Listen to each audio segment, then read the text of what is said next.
And it looks like we're live, and then we're going to do testing, see if anyone could hear us. We're a little early, actually. I said 3:30, so we're a little early, but models being early, go figure. That never happens. Let me know. Oh, hi. Okay, can you hear us? Because I have no sound on this. I don't know why I'm yelling. Can you hear us? Let us know. Yes. Oh, good. Because if you couldn't hear us, I would put it on my phone. So, yay! Everyone can hear us? Because it wasn't working on my webcam before. This is on Chrome, and on my PC, Chrome doesn't work. But if you guys can hear us, cool. Right on. Yay. Cool. Awesome. All right. We're live. And hopefully it's recording because it's like, we got to save this. Should I put something to record us just in case? Sure. All right. Entertain them. Entertain the troops. Hello, everybody. Thank you for joining us.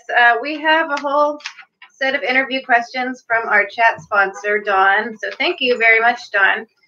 And just as you've probably seen us do before, we're going to chat about life and issues and what's on our minds and enjoy a few cocktails while we do it. So hopefully you will hang out with us for the duration.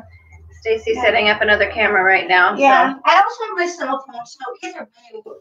And I wonder if I could do my webcam at the same time as this, but I don't think so. I think that'd be an interference if I do the webcam through this. All right. There we go. But I just want to. I always double check because that was only that one time it didn't do it. Remember, but yeah. This should be fine. Hi, Bub66. Hey, look, I'm doing it on my webcam. It's like so crazy, right? Okay, so. Okay, there we go. And I'm just recording this. Where's the recording? Insert memory card. I do have a memory card. Hi, Tiger Shark. Tiger Shark. Thank you. Tiger Shark. Tiger Shark. Tiger Shark. Memory card is there. Don't say insert memory card. I do have a memory card. Anyway, we could go. We don't have to like. Hi, Miriam. Hi, everybody. I got my webcam to work. I had my PC had to do an update. Oh, okay. And then maybe the update, Yeah, sometimes it. Oh, it's recording now. Your settings and stuff. Hello. Okay, I'm gonna put this over here, so that way we capture it, just in case. All right. Hello from Ireland. Hi, Colin. Hi. Thank you for joining us. That is a very Irish name, Colin Mulligan. Colin Mulligan. We should be drinking a beer, but we're actually drinking champagne and vodka. Yep. Cheers. Oh, I wonder what time it is. Oh, it's time to start the show. I've got a question for you. I don't know if you've heard about this. Did you hear about the Anaheim Angels' proposed move to? Yeah. What do you think? Do you think it'll happen? Get off my lawn! Get off my lawn! I don't want to pay higher rent. I don't want to hear taxes. Get the hell out! Where's the parking? What? There's not going to be any parking. If they do I don't think it's going to happen. Okay, what we're talking about is Anaheim Angels was thinking about moving to Long Beach, or Long Beach was trying to get them to come over here, and they were going to build a stadium. It's where? It's like, okay, first of all, do you know where? Well, it was right by the Pike or something. Yeah, right? They want to do it by the Long Beach Arena and by the convention center in there. Where it's like a swampland and they have like problems. Protected wetlands. Yeah, and you have protected wetlands, and it plus doesn't make sense. Everyone says like tear down the breakwater. We want waves in Long Beach. Guess what? If we have waves, all your property's gone. I mean, and yeah, some of the nicest. I mean, sure, waves would be great, but do you understand like what would happen with all that? sometimes it's not always a great idea. I mean, it could be, but I don't know. I just see a big old mess. We can't handle our own crap right now, let alone tackle another big project like that. We need to handle our own crap. I bet they're going to put all the crap on hold, and I bet the Angels are coming. No, they said no. The Angels said thank you, but we're not interested. They really want to keep it in Anaheim. They really do. The true diehard fans, I should have probably talked to Rudy. My friend Rudy's really Anaheim fans. True diehard Anaheim fans do not want that. Right? But that's the fans, not the ownership and the... Yeah, I don't think of the ownership because they got to make the fans happy. And plus, there's no room for it. I bet it's gonna. I just have a weird feeling, and they're saying 2021, and that's Grand Prix. We already have. It's a cluster. You know what? Somebody I work with made the point. Like, if we can have cars racing around the whole city during Grand Prix, then yeah. Yeah, but that's one time a year. Anaheim, like a baseball game is all the time, like during baseball season. It's like a continuous thing. And then once you have a stadium, when there's no baseball, then they put bands there, they put festivals there, they put stuff there. Where's the parking? I don't see, there's more to it. Once you have a stadium, there's more things that go in that stadium. Oh, it's going to be a nightmare. I'm not doubting that part. Let's do a wager. I say within 5 years that the Angels are going to be here in Long Beach. Want to bet dinner? Okay, but and you said so in 5 years we're going to have dinner? Within 5. Well, yeah. We've been in touch this long. I say the Angels are going to be here playing in Long Beach within 5 years. Okay, we're going to do a bet. I'm getting notification. I'm going to close this notification. Okay, we're doing this bet. I'm saying the Anaheim. I'm sorry, we're not pages. I say the Anaheim Angels is not coming to Long Beach because Long Beach. We got the dirty dog. We got our in 5 years. So 5 years from now, if it doesn't happen, you owe me dinner. And 5 years from now, if it does happen, I owe you dinner. So yeah, I say that the Angels are going to be playing in Long Beach within 5 years, and if it's playing in Long Beach or have a stadium, I say they're going to. They're going to have to have a stadium. I say one way or another, they're going to end up playing here in Long Beach within 5 years. Bet. And it's probably going to happen before 5 years, so I'm going to collect my dinner sooner. I don't think it's going to happen because first of all, I don't think the true fans, whether we do a good bargain, like we push it or not. The fans are probably no, because Anaheim is built for conventions and all. They're built for that. We don't have the infrastructure. Like we're basically on a landfill. We're not equipped for that. That's gonna sink. But we're not really. One of these days they're gonna be playing and they're gonna be all. Bloop, bloop, bloop, bloop, bloop, bloop. Have you been to downtown San Diego where they used to call it Petco Park? I don't know if they still, but you know how their stadium is like right there downtown? No. It is. It's going to be like that here. I bet anything. I don't bet anything, but I bet dinner. Get off my lawn! Get off my lawn, Anaheim! No! Okay, can everyone hear me? Okay, good. Everyone, save my wetlands. You save the wetlands. Oh, can I interject one more thing and then I'll shut up? No, we're talking. Whatever you want to say. Cal State Long Beach's mascot. Have you heard about this? No. Oh, the Prospectors? Is that the Prospector?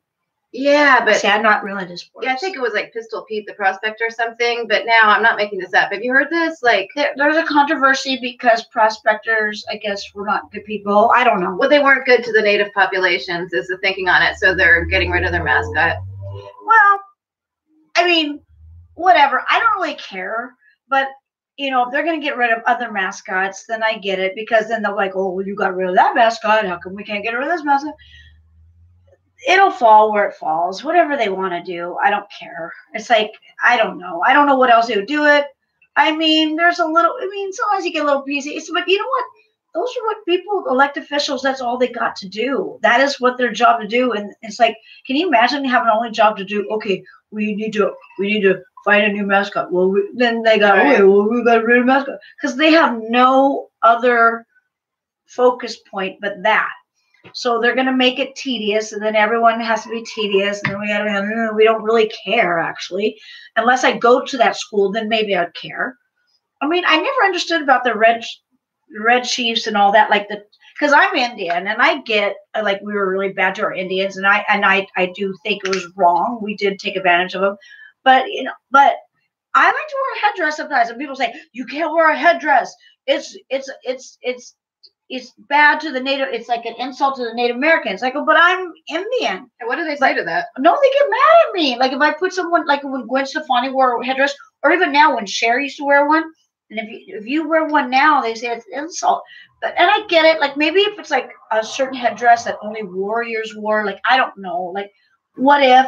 But to me, it's a tribute. It's a tribute that I'm wearing a headdress. I'm proud of my Indian, but it is a very touchy subject, and I'm trying to understand their thinking on that, because I am very liberal, and I do understand like that thinking, and I do think so. I'm very PC. I like to be PC, but when it goes to that, like I can't even wear a headdress, like even like a costume, like a Halloween costume. If you wear, like, they get insulted, and I'm like, but I don't. I mean, if they need to give me a good argument, I might change my mind. But right now, I don't see anything offensive with that. Well, that's how I feel about the prospector. Yeah, so right now I see nothing offensive with that, unless they make a good argument. You gotta tell me a good argument, and maybe I'll see differently. Like in other words, I have open eyes. Like I'm not gonna be like closed-minded. I will hear your point. But for now, I see nothing wrong with the prospector, and I see nothing wrong with Indian headdress. I'm with you. For now, I could change my mind, but for now, I'm fine with it. I'm with you. Yeah, see, there we go. We're woo! It's a little glary. So, what is the webcam? See, we're used to my cell phone, which is more HD. This is not HD. But see, this gives us Elizabeth Taylor lighting. So we have a filter. I look so smooth. See, with my phone, it was HD, sharper, and so it was sharper. And I'm like, yeah. Oh, but this is like we're like through a gauze. I think better feathers. Oh, okay, they're still talking about that. All right. Well, next question. Let's start with John's question. Okay. Dawn's question. Pardon me. What was your best shoot or film that you worked on? Best shoot or film I worked on? Mm-hmm. Oh God, I don't even know. Best. I don't think about it because everything kind of blends in together, because I love like everything I've done. Like with working with you and Francesca Lay and Drew Marceau and Hollywood are like probably my those are the good shoots. You know what I mean? Those are like I'm like really cool. I like them all. I kind of missed back in the 90s a little bit, the Anton shoots, you know, where I was working like 5 shoots a week and stuff like that. And every day was a different thing. And I was really like motivated, and like it was like really cool, like because you never know what was going to happen. I still get that way, but it's far and few between. And also I'm more picky now too. I don't shoot for everyone, and I don't say yes to everyone. So I don't know. I like this kind of thing now. I'm getting more laid back, where I was like, oh, like doing all these weird shoots and stuff. But now I'm like, you know what?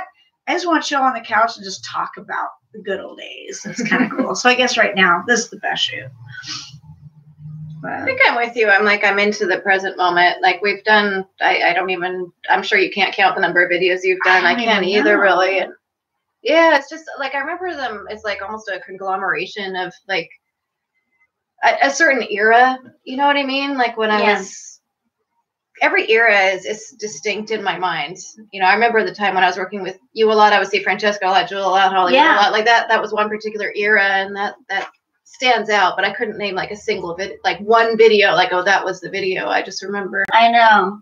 Like, we all seem like you have a clique. Like, it's weird. We all work together. Like, sure, I work with other models, but not so much. It's like I could name like 5 models that were always like on board. Yeah. Like, it's been that way for decades. I know. Funny, huh? I know. It's really cool. Thank you. Thank you. If you met someone who wanted to break into modeling or filmmaking, do you have any recommendation or words of wisdom to share? Well, whenever you work with someone, first of all, keep everything. I had an address book, and I kept all the phone numbers and addresses in them, so you know who they are and what they are, like old-fashioned wise. Get references. Yeah, that's important. Like if you never worked with them, like I worked with everyone, so I know them already. But if there was brand new, I always ask, what's your website? Can I see pictures? Who have you worked with? And then you contact the models they worked with and say, who are these people? Are they good? Go to their site. If they never had a site, then I don't really work with them because I need to see what they're filming. Right. Like session guys, I get it. There's some girls that do sessions, and I'm not poo-pooing on that. That's good. I'm just not really a session girl. Are you referring to the wrestling ones or to or just sessions? Like a sessions where it's like they don't have a website. They just do it for fun. Oh, okay. And like say they shoot like. Although I have like Slam started out for fun. There's some, and then now he has a site. Some people do it for fun. So even though I say I'm not really a sessions girl, doesn't mean I don't do sessions. I usually piggyback on somebody else. Like that, like, oh, like if Hollywood goes, oh, I work with this guy, he's harmless. He does it for his own collection. He doesn't really sell anywhere. And I go, okay, I'll go with you, or Jewel, or you. Like I'll piggyback. Mm-hmm. And same, I'm sure people will do it with me because there's people that I brought you on board. Like, oh, this guy's cool. Go work with him, and I'll give you a reference. Like they're cool. So we kind of close knit. And you listen to your models, and you go online now with Twitter. You're really good because I'll hear the bad. Oh, you guys, you bad boys, I hear about you. And I know, like, okay, this is how it is. Like, you get your funds in the bank first before you shoot. You do your reference, you do your talk. And then before you go out anywhere, you write down where you're going. You tell someone where you're going. Me, I need to know, okay, where am I parking? Where's the parking situation? Because I'm going to be dressed up for a shoot. I'm going to have a bag. There's been times where I'm like in a crappy neighborhood. I'm dressed like a hooker, and I'm carrying this big bag of stuff, in my car, and then I could be, so I always make sure there's going to be parking. If I'm going somewhere where I don't know, I text them, I go, I'm in my car. I need someone to come down here and meet me in my car. Tell me where to park. I'm not just going to park and go to some strange location. Right. Like, remember when we did that one thing at that dungeon area? Mm-hmm. Like, we had someone, like, yeah.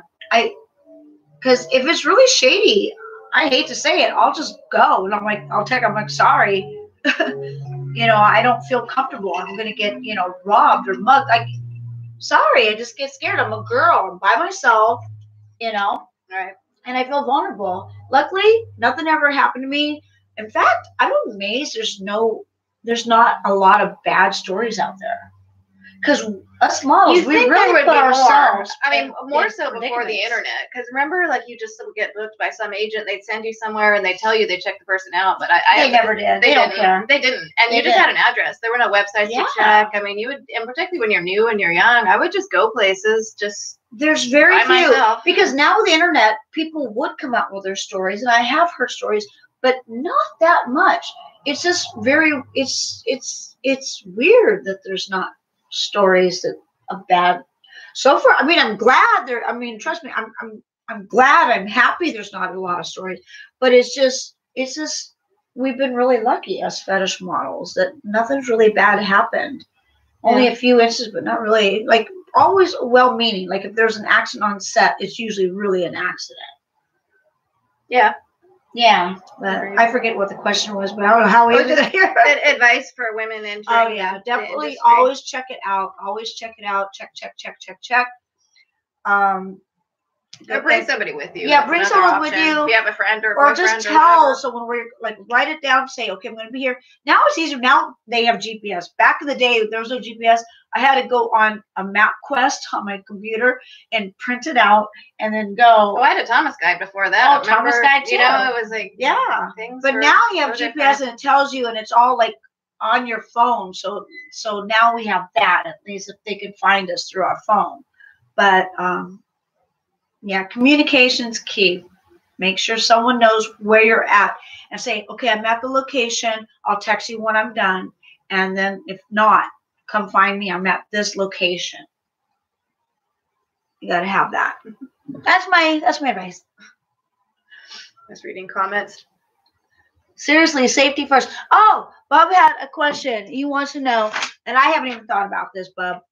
The most attractive male and the most attractive female that we think Might as well get that out of the way. That's the only question I have. Who he wants to know, Bub wants to know, of all the males in the world, what's your most attractive one, and all the females in the world, what's your most attractive? Do you have anybody in mind? Oh, God, I have so many. I mean, I guess female would be Raquel Welch. That's funny. I was, yeah, she's awesome. Like, she's still stunning. I mean, but then I have so many, like, that, you know, that I think are stunning. But Raquel Welch, for me, is probably my number one. Huh. I think Marilyn Monroe is probably my number one. Yeah. We never saw her get old or anything. So no, she yeah, we never see Raquel Welch is still kicking. Like, or Mamie Van Doren. Mamie Van Doren is still kicking. Like, she was in the 50s. She was Marilyn Monroe type. And she's still modeling. And you were like a young Mamie Van Doren. When you look at pictures of Mamie Van Doren when she was young, I swear to God, I'm not even kidding. Like, I'm like, oh my God, that looks like Tanya. Oh, you're too kind. No, I'm kidding. No, I'm not kidding. Like, it's like I said that. Remember with J.M. Rowland? He goes, oh my God, yes. Because I was like, who does she remember? Oh my God, Tanya. Oh, thank you. Because Mamie Van Doren, like, even to this day, I don't know how old she is. She's probably 80 or something. But she still wears normal clothes. She's on the beach with her dogs. And, like, seriously, if I was a fashion designer, I would have Mamie Van Doren walk the runway. Like, I would hire right now. Like Betsy Johnson needs to hire right now, because Mamie Van Doren, she does Pilates. She looks amazing. I would hire her right now. Now, for men, I don't even know. The most handsome man, the most attractive man in the world. You know who I like? And I never get out and see movies. Do you know who Viggo Mortensen is? No. He's been in a lot of movies, and he was just in one that was, I think it just won some award, too. I haven't even seen it because I rarely see movies. But he was in Lord of the Rings, and I couldn't tell you the character. I didn't even see that movie, but I've seen him in stuff from years gone by, and he's also an artist and a poet. But for some reason, he does it for me. Huh. Okay, I don't even know how to spell that word. What was the word? Viggo was the first name, and then Mortensen, last name. Interesting. I like the obscurity of that. But he's not obscure. It's weird. You just don't hear much about him. But he's been in so many movies. And I should be able to just list a ton of movies right now. But I guarantee you've seen him and stuff. And he just morphs so fluidly into different characters. You might not even know it's the same guy in all these different movies. Yeah, I'm going to have to Google him. I don't know. I used to like Steve Buscemi. I used to like, you know, the one that did The Fly. What's his name? Oh, Jeff Goldblum. But then, you know, like, there's certain ones that I like. Well, I love, like, Gary Newman. He's a singer, though. Gary Newman, I could stare at Gary Newman. Like, Gary Newman, the singer, he's like, he's a rock and roll guy. I guess someone like that. I mean, I always have been like Ricky Ricardo, Gary Newman, like Ricky Rackman. Always like the dark hair, blue eye type of guys, you know. And I also like Steve Buscemi. I like the weird guys too. Yeah. Isn't he cute? I think he's so cute. Yeah, I haven't seen much of him lately, but I used to think like someone like him. I think he's kind of like. See, Rick, you would think it would be Val Kilmer, huh? But no, somewhere different. Do you guys play any dance? Oh, see, we can see the text. Green Book. That was the Viggo Mortensen movie. I think it won an award. Somebody probably was he the driver? He was the driver, right? I didn't see it, but I think he was the driver. Okay, I can see he was handsome. Well, there's something about him. He's very magnetic. I think he's handsome, but also just something compelling. He's like manly. Very. Yeah, I like the manly thing. I like that. Not like a Samoa, like the Momoa manly. That's too manly. Yeah. Well, yeah, he's like. I'm like, with Samoa, who's the Momoa guy, whatever. He's on Game of Thrones. Like, he's handsome, he's nice, he has a great personality. But I just wouldn't be like into him because he's just like too like, okay, you're like overblown kind of. He's just over masculine. Like sort of pro wrestler type. Yeah, and he's like over masculine. I'm like, I could never. Too many muscles I don't like too many muscles. I really don't. I like a normal bod, like a dad bod. Dad bods are good. They're cuddly. You could, like, you know, lay in bed and be all comfy. I don't want to be like, ooh, muscle, ow, hard. You know what I mean? Like, I want something a little soft, be good. You know who else I was amazed by? I don't know if it's necessarily physical attraction, but did you ever see Breaking Bad? Did you ever watch the series? No, I wanted to. I got to get it. Is that the one with the meth guy? Yes. Yeah. But I think his name is Bryan Cranston. He's just he's cute. He's married to someone really famous too. Is he? He's just so talented as an actor. Like I was so enthralled by his abilities, if that makes sense. Yeah. And there's a porn guy that dresses like him. There's a porn guy. Which character are you thinking of though? The Breaking Bad. But the main guy who was the teacher who became. Yeah. Oh, there's another guy in there. Well, there's a whole bunch of characters that recurred throughout the series. Yeah, the Breaking Bad was the main guy. The guy. Yeah, he was kind of based around him. He was like a high school chemistry teacher, and then he starts cooking meth. Yeah. It is Bryan Cranston. Yeah. Something about him is compelling. Not so much in the physical sense. It's just, when you see somebody that's so talented, you're just sort of drawn to, like, wow. Oh, yeah. Just like, Robert De Niro, like something about him. Like, it's just like his charisma and the way he talks. You're like, ooh, He's like Al Pacino, too. Al Pacino had, like, Carlito's Way. That was a movie that did Okay, Viggo Mortensen was in Carlito's Way, and you would never recognize him in a million years. Oh, really? Because I love Carlito's Way. Carlito's Way I used to watch it over and over. Oh, that's so funny. That's such a great movie. It's such a great movie. Sean Penn was in that, right? Yeah. And, but when she won't open the door for him, and he breaks the door open, and then I can't remember. That was my favorite scene in Carlito's Way. Oh, my God. I got to watch that again. That was a good movie. That was a good movie. I almost stepped up. I'm so glad this is working, and you guys can say, I see Tanya the same way. I don't like musk. Oh my God! I'm so glad everyone can hear me. I like muscles, but not the real steroid kind. I know that sounds like kind of a generalization, but yeah. Well, I don't like it when like they're trying. Like, I don't know. There's more to life than being in the gym and getting muscles. Like, I get it. That's part of your job. You're a wrestler, you got it, but I'm just not really into all that. Right. And I'm not really into someone that's in the bathroom and getting ready longer than I am. Right. I'm not really into the vanity thing. Like, I understand you want to groom yourself, clean yourself, make yourself presentable. But if you're in the bathroom longer than me, I'm like, okay, no.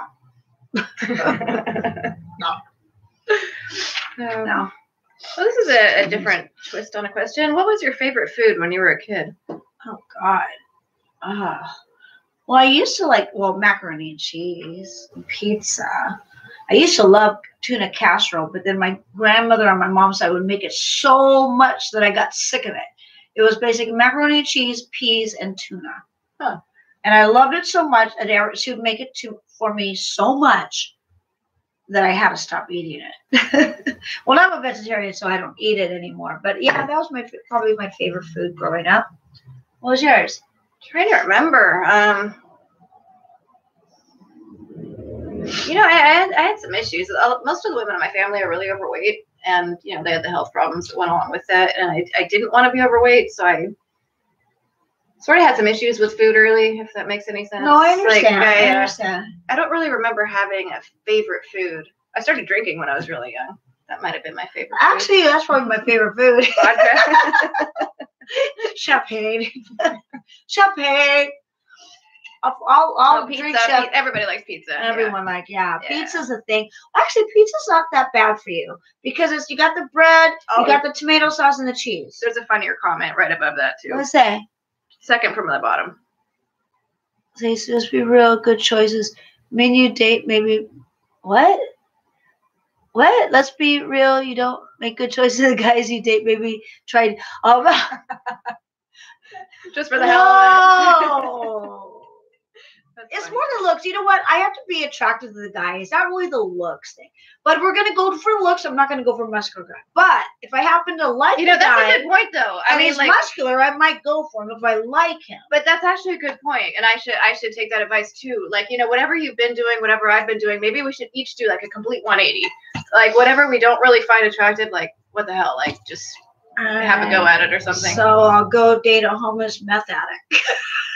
I've already done that. I've done that. It didn't work. Yeah, I don't think that's a good. I don't know. Oh, I get notifications. That's one of the things with the Chrome I don't like. You get the notifications. Okay. Spike Lee, driving mistake. Oh, yeah, I know. Isn't that weird? Okay, when Spike Lee was up for an Oscar for Do the Right Thing, Driving Miss Daisy won Best Picture. This year, when he was up for Best Picture, another driving, Oh, that's funny. black, white person driving won. It's just kind of weird. It is kind of weird how that worked out. Because he even said, he goes, whenever someone's driving someone, I don't win. That's what he said.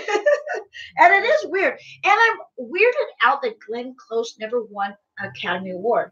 I thought she won for Garp. Remember Garp? Well, she played The World According to Garp. Yeah, I never saw it. She played the mother of Robin Williams, and I thought she won an Academy Award for that, but maybe the movie just did.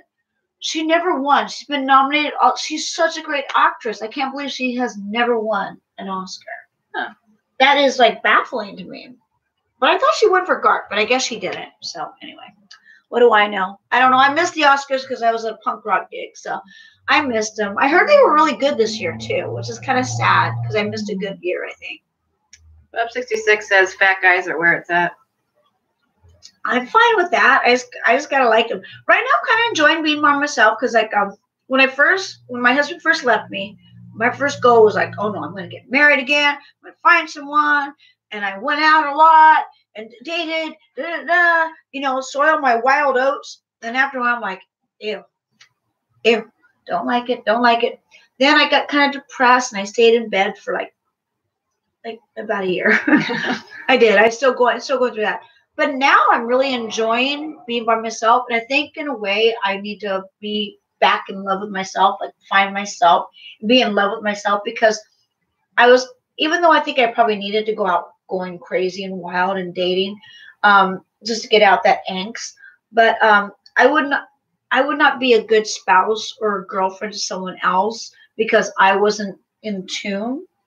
I was just looking for someone to fill that void. Right. And so now I'm really into, like, if I have nothing planned, I just feel like, oh, I have nothing planned. I got to go out and do something. And now I'm like, you know what? Screw it. If I just sit at home, watch Forensic Files and be in my pajamas all day or sleep for a week, or like after I get home from work, I just go to bed. Doesn't matter. I need to be in tune with myself. And then when I find someone, I find someone. Eventually I do got to get out because I'm not going to meet anyone here. But it's not about meeting someone. I just need to be out in the world and eventually, hopefully soon, I'll get more in the world. I did buy tickets for a lot of concert gigs this year. So you said that last, yeah. And I go to concerts by myself. They always say, who are you going with? By myself. Like I even bought tickets for Punk Rock Bowling, which is in Vegas, whole weekend by myself. Like doing just because I'm not going to wait for someone else. I'm going to do it myself. And, and if I meet someone, I meet someone.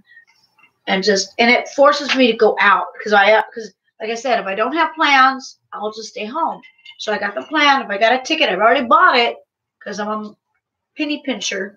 I already bought it. I better go. Right. And I'll go and I'll force myself to go. And I end up having a good time.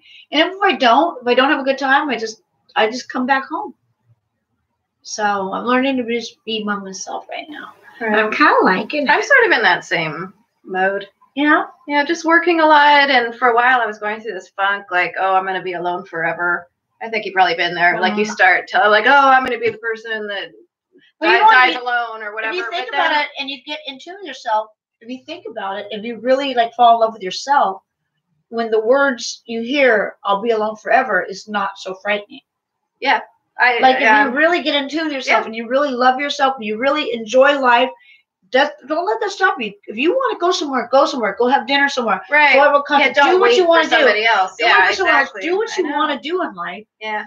And then after a while, when you say those same words, I'll be alone forever, it's not so bad. Right.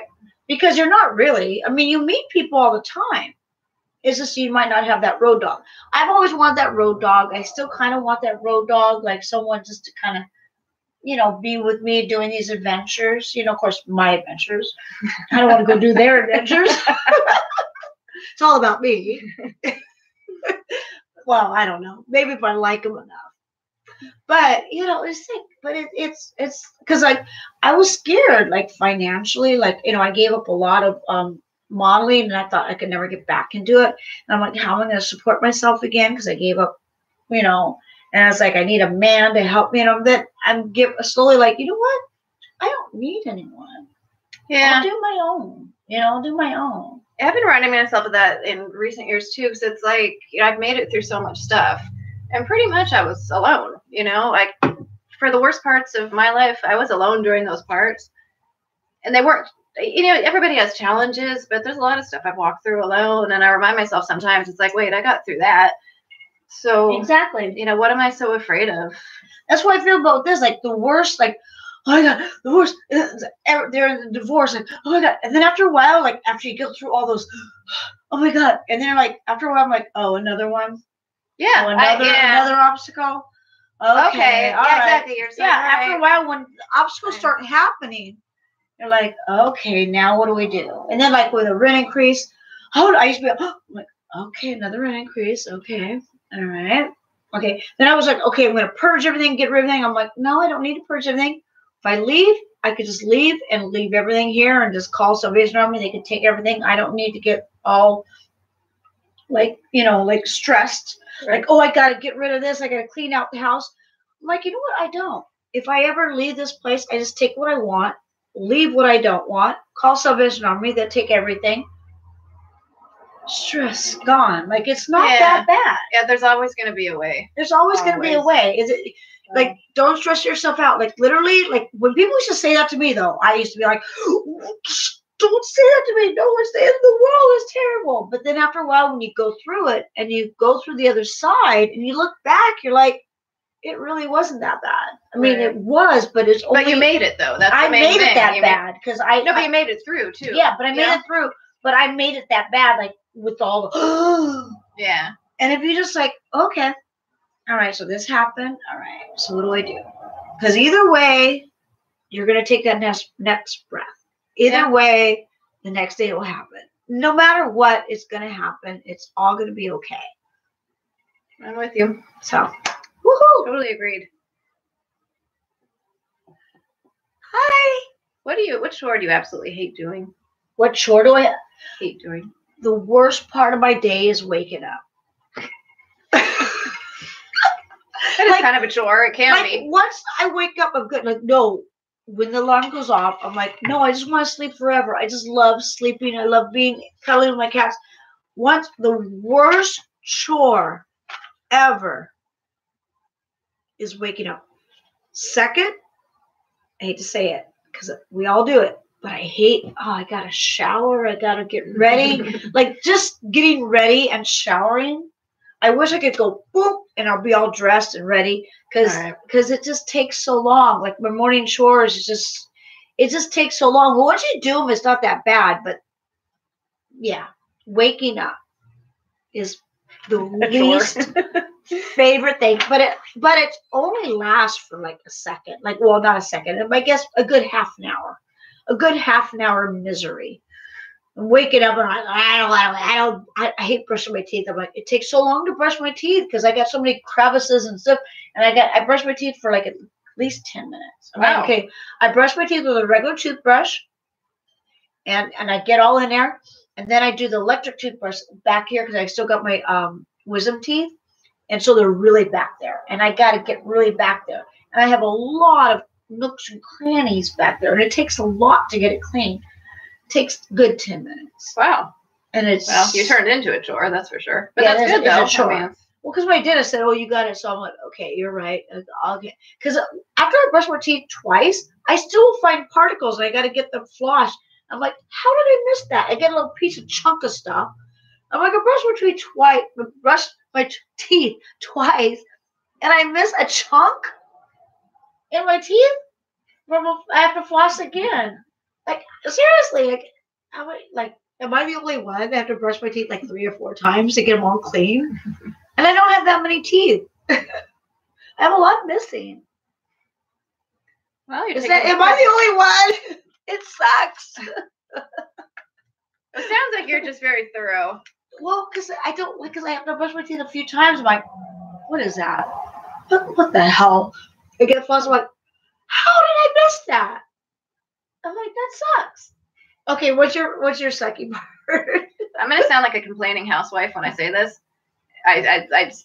people are gonna roll their eyes. You're gonna roll your eyes too. But I don't like getting my nails done. I hate it too. And for work, I kind of have to. I mean, I totally know. In fact, they grew out, and I did it myself because I didn't want to wait. Okay, first of all, everyone doesn't understand. You're sitting there for an hour. Yes, Miss Josephine, you get that?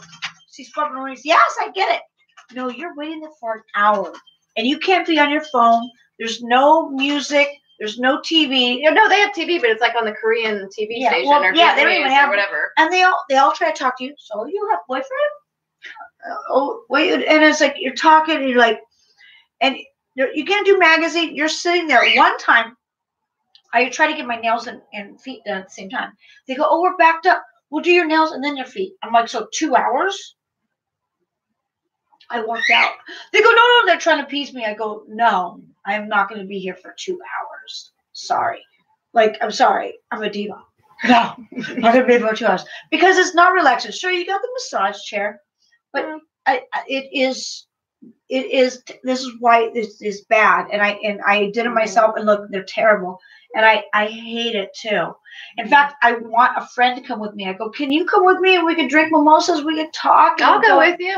Oh my God, we get our nails done together. We should do that. We should. Okay, because seriously, because it's torture. It is torture. It's terrible. Luckily for me, we sound like such complainers in this conversation. But no, it's terrible. Some people love it. But it's like I go every 3 weeks. I let it go for 3 weeks. Oh, I go longer. Oh well, this is like a month and a half. But because I see they're growing out, and I did it myself. But I go at least 3 weeks. I could go 4 weeks. Yeah, I do. Just out of laziness. Just out of I don't know. It's just the one thing I really sort of have to. No, I'm totally with you on that. Luckily, that's only like 3 weeks. But waking up is every day. That is the worst. That leads into another question. What is your favorite time of day? Well, I don't know. I don't know how it could. Why? Okay, Monday through Friday, when I'm doing my yoga, Frankie, when he's not around here, he's on the pillow. He likes to do yoga with me. And one of these days, I got to capture him. I'm doing yoga, and he'll be all meow, meow, Aww. and he tries to crawl underneath me. And I'm trying to do yoga, and he's right in my face. I'm like, what? So he just all about that. I really love that part. I love when I come home. I love waking up to Miss Josephine. I just love coming home. I love coming home after work. But in the morning, doing yoga with Felix is really special. But I guess my favorite time of day is just coming home to my babies, to my animals. That's sweet. Because I do like sunsets. I love sunsets. I get to see the sunrise every day, thank God. Sunrise, that's when I wake up my bird, Miss Josephine, because it has to be light. So I wake her up during the sunrise. So I always get to see sunrise. But I love full moons. I love sunsets. So I love those times of days. But I guess my favorite time is when I come home. Yeah. I love the early pre-dawn hours, like right, before the sun's about to come up. Yeah. I like because it's like a new opportunity. I like the darkness and knowing the sun's going to come up and. Yeah. Because my neighborhood's kind of bad. Sometimes I'm up at that hour and it's like all the people who are out there partying and on drugs and stuff, like they don't know what time it is. And all of a sudden the sun appears in the sky and I swear they recoil. They're like, oh my God. Like, I love it. Like run for cover. So you're like a morning person. People hate us. You know that. Yeah, I know. People don't like morning people. No, I don't. I'm a morning. I love day. Night, I'm not a fan because night people are weird. I've said that a lot of times. When the sun goes down, you people are strange. I don't want to be a part of it. Yeah, I'm not on that. I've never been on that page. Like even after 25 years as a stripper, which is a long time, I always worked days when I could because I just got along with the crowd and the other people better. Like day drinkers are better. I love day drinking. They're fun. They're joyful. Yeah. They're just all about fun. Night drinkers are all drama. This happened and fights and brawls and it's just craziness. You get like robbed and mugged and like just bad. It's bad. So I get it. But people they look at me because like a lot of people are night owls and like day before weird. But I could see being home at night. But I know I used to kind of do that, stay up all night when I was like doing fetish modeling because I get things done. I would clean stuff, but I would be at home at night doing stuff all night. But no, I love the sun. It energizes me. It gives me vitamin D. Yeah. Yeah, totally dig people. If you knew the world was ending next year, what would you do differently? Oh my God. I guess I don't. Oh, I guess if I knew it was going to end next year, I'd just quit my job. Because why would I make money? I would just like, you know, live off what I got and say, screw you, I'm not paying rent. Yeah. What are you going to do? Take me to court? Next year, I'm not going to be here. And I would stay home and watch TV, or I wouldn't travel. Traveling is not fun to me. Traveling sucks. I mean, I would go out in the world and explore things, but I would never go on a plane. Plane is just not fun. Airports are not fun. But I would just enjoy life. I would be, you know, I probably wouldn't groom much. I'd be very hairy. I don't know. I would just kind of just enjoy my animals for sure. Maybe I would adopt as many animals as I could and just have a big old like zoo. Sanctuary. Because what are they going to do? They can't do anything. The world's going to end. I'll just have a big old zoo.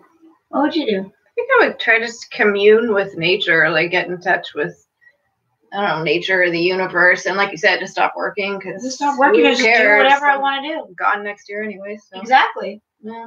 Because it's 1 year. I think I've got enough saved up. I'd be okay for 1 year.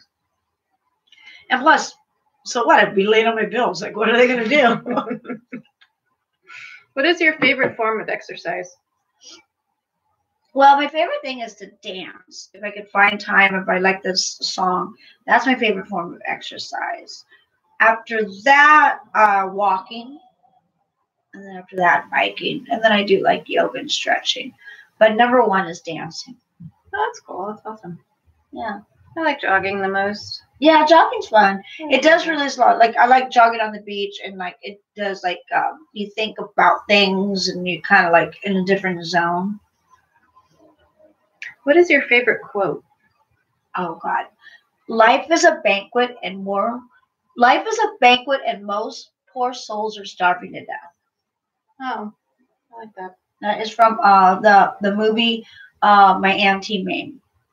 Mm-hmm. Yeah. I think that's my favorite quote. Mostly because I can remember it.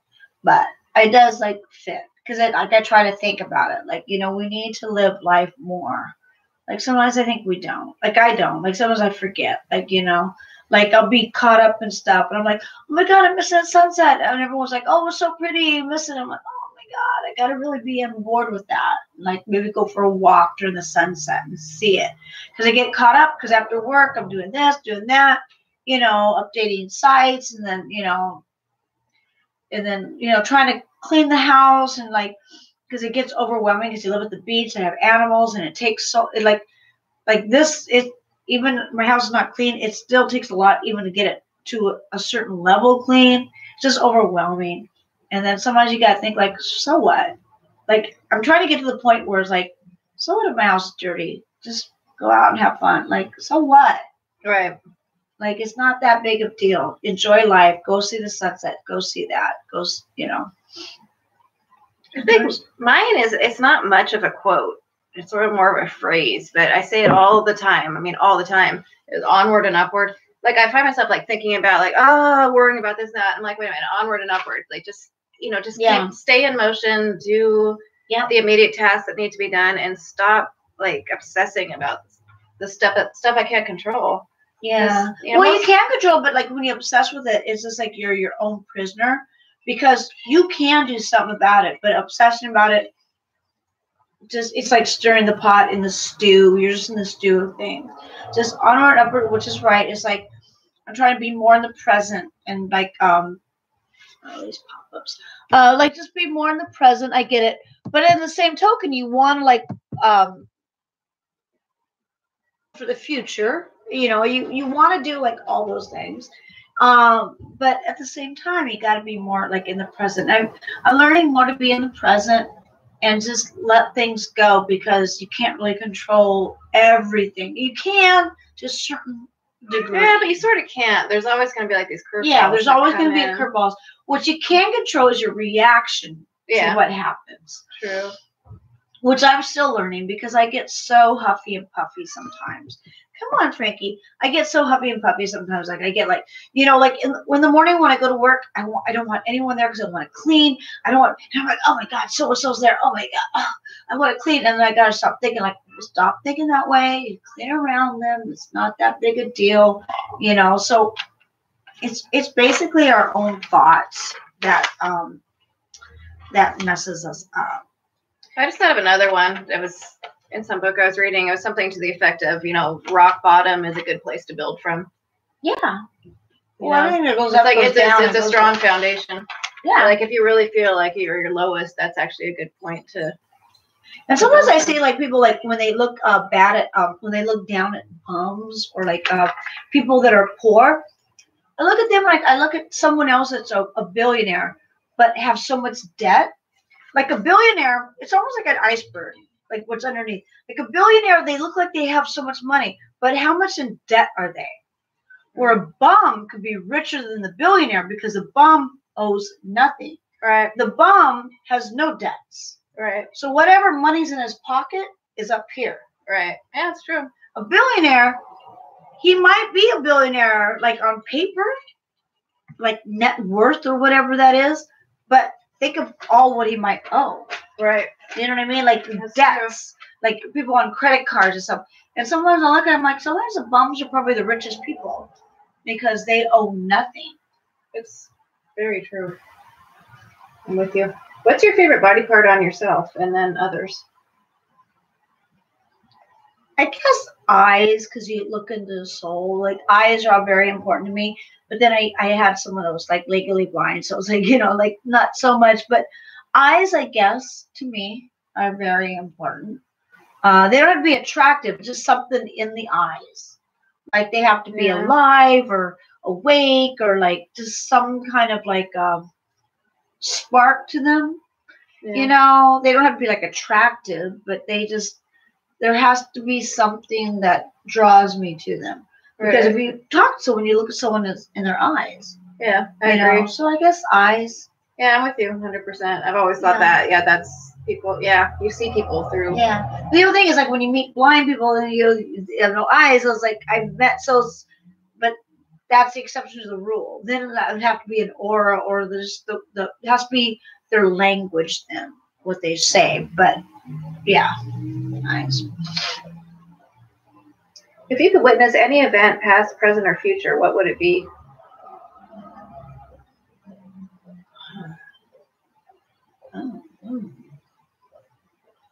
I mean, be it Martin Luther King's speech would have been cool. Or like, there's a lot of history. Yeah, there's so like much. I wouldn't even know where to begin. Because then I could, you know, I don't know, I could have ruined it. I could have messed it up if I was there. But I don't know. I guess, God, I don't even know. I would say the moon landing, but I kind of wouldn't. We all remember that. I mean, like, I don't know. I'm sort of into, like, our Constitution. I would like to have been present for... Yeah, because we would be drafting of that because it was just so idealistic and so much of it still holds true. Well, it's like really cool that those men had such like for back then for them to put all that, and then when you read it now, it's so relevant now. Yeah, it's just really wonderful but strange because some things don't really do the test of time. Some things are like, oh, well, you know, like, you know what I mean? Like, but that kind of did, like, all men are created equal. And then, like, they were just so ahead of their time. You know, that's why I would love to see, I want to see the musical Hamilton, but I can't afford the tickets. Is it here in LA? Well, they did pay they played the Pantages Theater not too long ago. But I couldn't afford the tickets even then. Like they're very expensive, and you can't even find it on YouTube. Are they still here or they're gone? They'll probably come back. They're gone now, but they'll probably come back. All right, that's on our wish list gentlemen? Oh, on our wish You list said to this see to Hamilton. Hamilton. I would love it because I love the soundtrack, but I haven't seen the play because not even YouTube. You can't even see it. You could only see it in your mind because I listened to the soundtrack, and the soundtrack is amazing. Like that guy, what's his name that did it? He was like how he did it with the hip hop and and how he made everyone interested in it again, and like it's just. I love Hamilton. I would love to see Hamilton. And how they have different people playing and the characters, and it's like such a long. And if you listen to the whole soundtrack, it's just so good. And it's history. It's true. Right. And to hear what went on, you're like, wow. It's like reality TV before reality TV. It's like it's just craziness. Right. So yeah, Hamilton would be good. What sound, any sound, not just music, do you love? I like when people are walking on the sidewalk and you hear the clunk, clunk, clunk, clunk, clunk, clunk, clunk. Sometimes I like the sound on like the tapping on the sidewalk of people's shoes. I always kind of like that sound. No one raindrops on the window, of course, but that's everyone. That's a given. Raindrops on the window, I think everyone likes that. But the soundless shoes on the sidewalk. I like crickets. Oh, crickets are cute. I walked into, STJ, Ed's place, and I swear I was hearing crickets, and I thought I was losing my mind. I'm like, why am I hearing crickets? But he has crickets now. Who does? Ed. Like he has pet crickets, or he just has crickets in the He has crickets. It has something to do with his marijuana crop he's growing because he's trying to. Do crickets help it? No, it's something diabolical too. Like he had, I forget. Oh, I'll have to tell you the whole chain of events. It was like there was some type of bug infecting his crop, so we got a snake, and then the snakes fed on crickets. It was just some weird thing. But I walked in there, and I'm like, am I hearing crickets? Am I out of my mind? Well, I'm glad he has crickets other than snakes. I don't want to walk in and see a snake. I forget the whole thing. I'll have to ask him. I'm supposed to go there this Friday, actually. Interesting. I do like crickets, though. They're cute. They're like little grasshoppers. Little tiny grasshoppers. If you were reincarnated as an animal, a drink, an ice cream flavor, what would it be? Oh, I'll probably be a kitty cat. Oh. I love the kitty cats. Yeah. There's something about kitty cats I love. Of course, now I'm getting really into birds, like hawks. I love hawks. Well, I think I told you about this. When you drive on the freeway, you'll always see a hawk, like on a lamppost. I think hawks are majestic. I think crows are majestic. Crows are really cool. Yeah. I could be a crow. But I could be a cat. But then you got to be in the right home. Yeah, exactly. Where a crow, I could be an awesome crow. Maybe a crow. What about you? Let me look at that question again. If you could be any animal, drink, ice cream flavor, what would it be? I've always wondered if, like, after you leave this world, if you do well enough here, you get to move on to another one. So I don't know if I would want to be reincarnated here, but say I was, maybe I would just be somebody's cocktail that was drunk real fast and then I could move on. I don't know. Yeah, but that's like, yeah. Well, but I don't know. Like, I would probably stick around for a little bit. It could be like a fly. But the only thing with flies, you eat shit. I don't know if I want to eat shit. And I don't know if I want to be a cat because I could be in a home that they abuse you. Yeah. That's why I said a bird, like a crow, because no one abuses a crow. They'll get you. If you could be any fictional character, who would you choose? Fictional character. Well, fictional? I don't know. Kimba the White Lion. That's a cartoon. Oh, that was a fictional. I Dream a Genie. Oh, yeah. I Dream a Genie. Yeah, because she was kind of innocent. Like, she didn't have much guile, but then she had the powers. And she would, like, blink herself and anything she wanted. I Dream a Genie. She had this wonderful bottle. Her couch was really cool. I used to want to be a genie. I used to want to live in a bottle. Her bottle looks so cool. Obviously, I kind of like this. I kind of like the decor. Who would you be? I like the genie idea. I don't know. somebody of that ilk, though. Like if I had magic powers, I mean, like there's always that witch. If I could just like bow out of a situation, you know how she would just like blink in different places. I like that. Yeah. Well, there's always that bewitched during that. Could she just leave? Yeah, because she was a witch. It was kind of like a genie.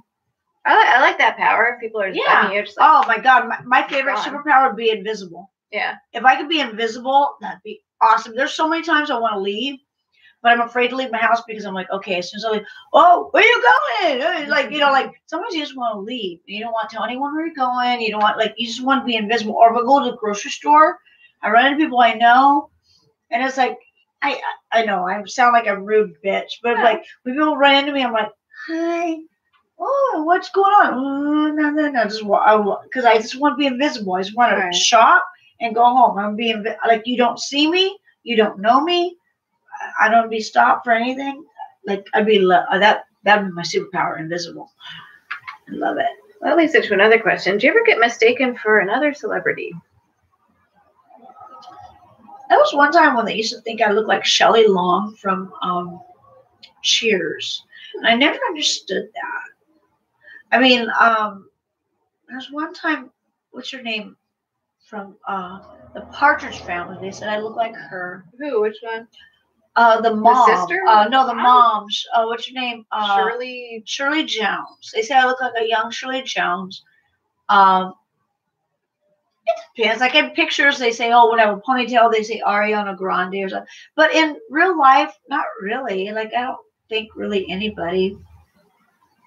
But they used to think Shelley Long, which I don't see.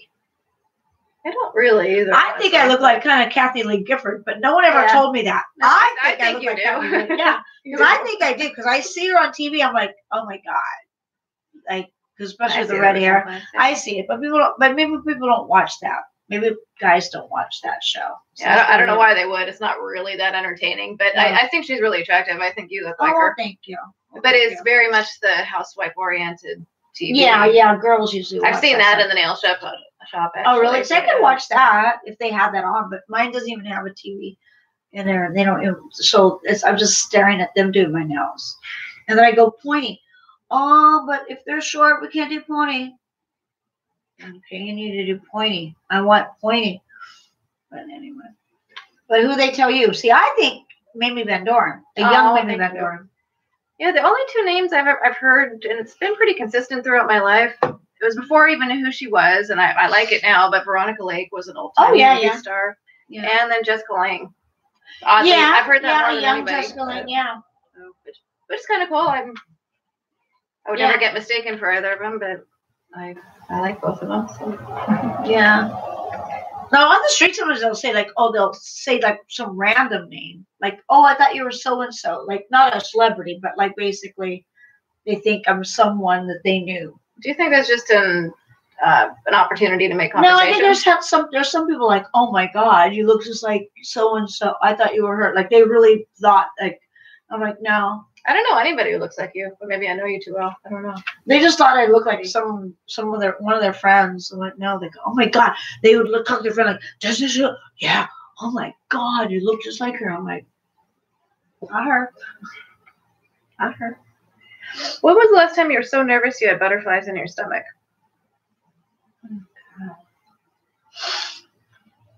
Not for a long time. And whenever I meet like a celebrity or someone like famous. Do you get butterflies? Yeah, because I always say something stupid. I always say stupid. Like I'm either had too much to drink and I repeat myself and I act like a lunatic. I act like a stupid idiot. Like, you know, like Alice Baggs, she's like a songstress, like, and I try to act like I'm cool, like oh, you know, but you know, I just try to act like, you know, like I'm not crazy, and it doesn't come off good. Like I don't do well meeting people because I get too excited. Who's made you nervous in particular? Like when I go to concerts and if I meet someone, like I'm like, oh my god, or like something. Who recently? Anybody? But like no one really like meeting anyone new. Actually, it doesn't even have to be a celebrity. Just meet anybody new. I get like weirded out. Like when I meet a new band, I want to like, okay, who are you? Where do I find you? I want to find your social media. And I'm like, oh, I like you. And so even when I met Betty Page, I was like in awe. Like How did she seem to you? She was okay. Betty Page has many different facets to her. Like when I first met her at her 8th birthday party, she was very like 80th very birthday? cool. Yeah, she was very cool. Like, and she was talking about like, oh, I remember when I did that picture, I was on my period and I was bloated. And she was, but then sometimes she would go a little crazy, and then sometimes she would talk about having diarrhea. Like she would go all over because she was older and stuff. But like when I first met her, I was just like, and I wanted to take a picture, but I couldn't because her publicist, her, like she didn't want pictures of her then and there, and so I couldn't have any proof of it. But I was just like, I just couldn't believe I'm talking to Betty Page. What do you think made her so iconic? And that's just my question. It's because I think she's like,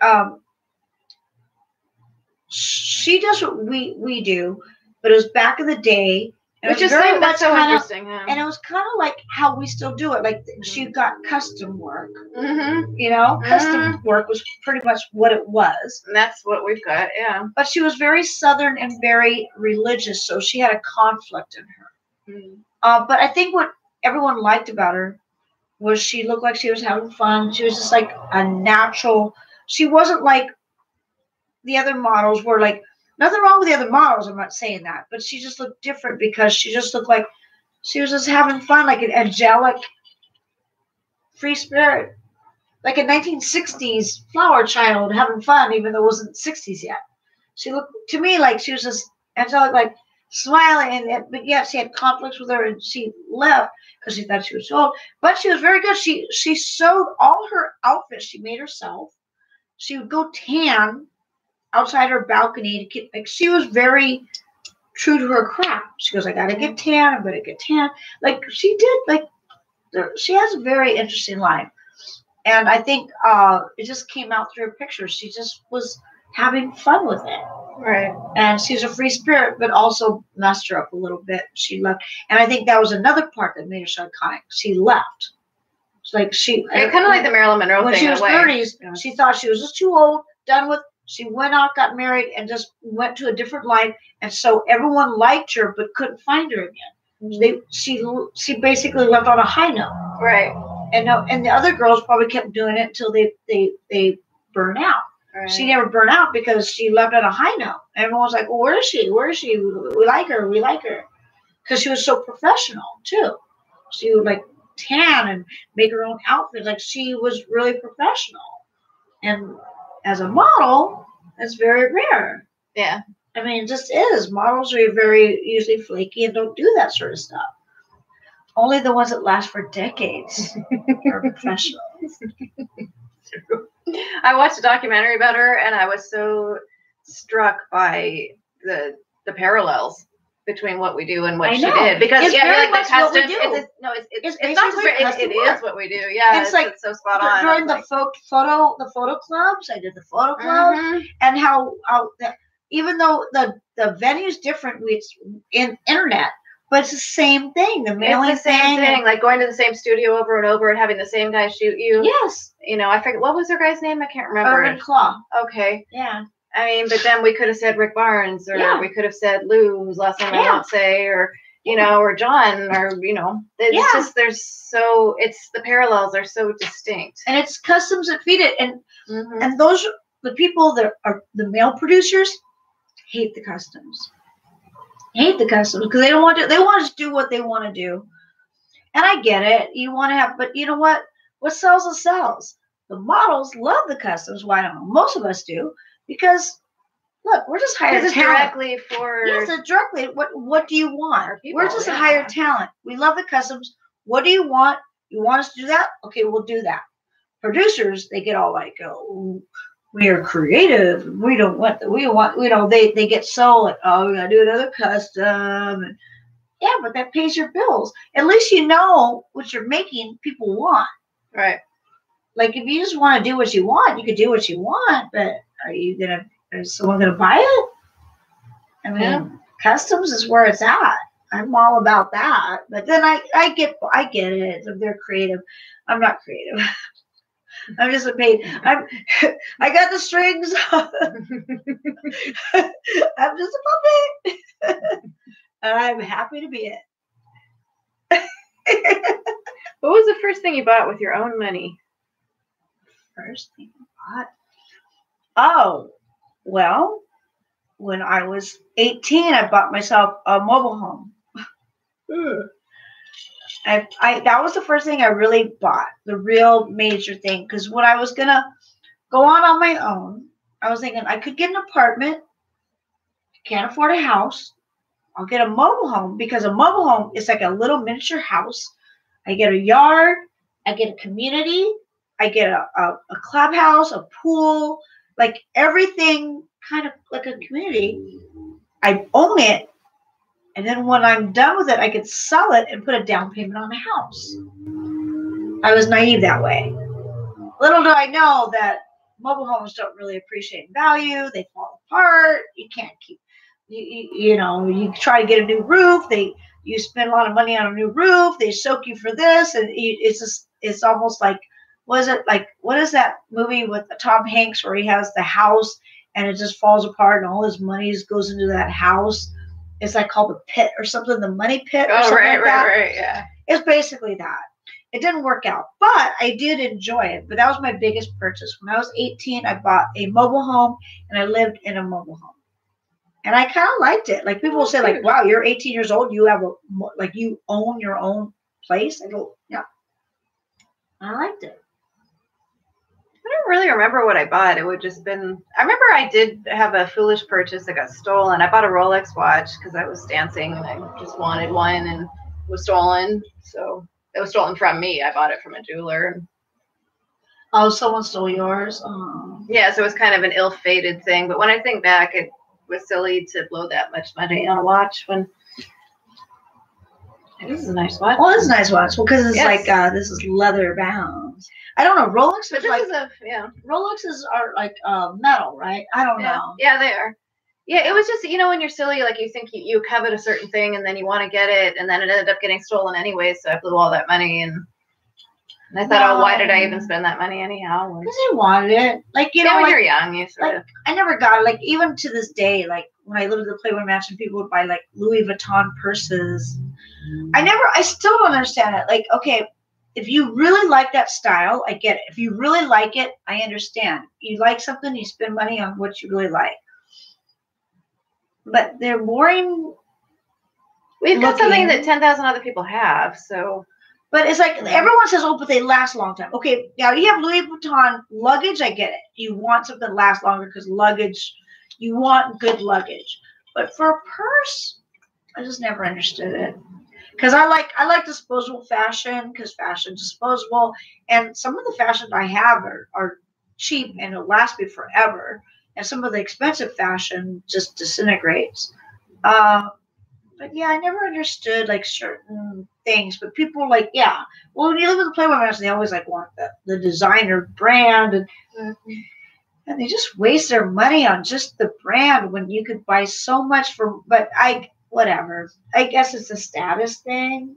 I don't know. It is. I went through that phase many, many, many years ago, and now it just seems so silly to me. I tried to keep up with it because once I learned like, you like this, so I would try to buy myself stuff so I could fit in a little bit. Right. Yeah. But then I just made myself broke, and you know what? They really didn't care. They didn't care if I was wearing something. They wanted it for themselves. If I had it, it didn't impress them because it's not theirs. So me buying it to impress them didn't do anything because it didn't impress them because it's not theirs. So it meant nothing. I could have anything. So, yeah. So it didn't really do anything. So anyway, I don't know where they came, but I'm not really into that. I'm still not into that. I think we talked about this in our last chat. If you could meet anyone, living or dead, who would you meet? I don't even know. Sometimes you want to meet someone and they don't live up to your expectations. They end up like disappointing you and not being who you. It's like there's just so many times I love Randy Mantooth, who was an emergency, and I loved him, right? But I knew a girl. Randy Mantooth. I loved him, and one of the girls who I was doing internet stripping, she goes, "Oh my God, he's my best friend. I'll introduce you." Get out. And I go, "No." She goes, why? I go, no, I don't want to meet him because. Oh, come on. Please tell me you met him. No, I said, no, I don't want to meet him because what if he turns out to be an asshole and then I'm like that image of him is just going to just like. You didn't meet Randy No, because Manson? At the Playboy Mansion, so many times have I met people that I loved, that I thought were so cool.